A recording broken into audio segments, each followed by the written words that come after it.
Ma, salamat ha. Simula pagkabata, ikaw na ang kasakasama.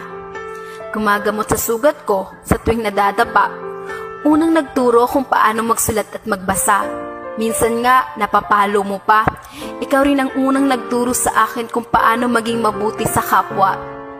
Mama, alam kong pagod ka na. Alam ko rin na minsan umiiyak ka dahil sa problema. Pero di mo lang ipinapakita. Alam ko rin na may nararamdaman ka na dahil sa maghapong paggawa at walang pahinga. Ingatan mo naman sarili mo, Mama. Di kasi namin kaya pag may nangyari sa iyong masama.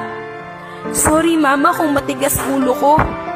Di nakikinig sa mga payo mo at pabalang kung sumagot sa'yo. Minsan nagdadabog sa tuwing inuutusan mo. Di ako perpekto. Di rin ako yung tipo na nag-I love you sa'yo. Pero laman ka ng panalangin ko na sana humaba pa buhay mo. Gusto ko kasi makita mo na magtagumpay ako at masuklian naman lahat ng paghihirap mo. Sobrang busy ko. Di ko napapansin na mas kailangan mo ng oras ko. Pasensya ka na, Mama, kung nagagalit ako sa tuwing kinukulit mo. Pagod lang talaga ako.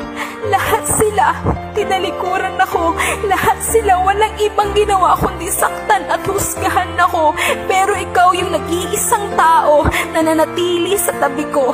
Di nagsawa sa kakaintindi sa ugali ko. Ramdam ko ang pagmamahal mo. Salamat sa sakripisyo mo. Pangako, pag di mo na kayang pumayo, ako ang magiging paa mo.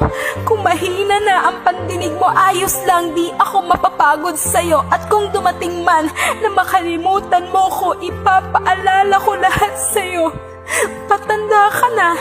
Kung pwede lang pigilan ang pagtakbo ng orasan, alam ko darating ang araw na kailangan mo na kaming iwan, na kailangan ka na naming bitawan, na darating ang araw na kailangan mo nang magpaalam. Ikukwento ko sa magiging anak ko kung gaano kabuting ina at ibabahagi ko ang mga payo mo sa kanila.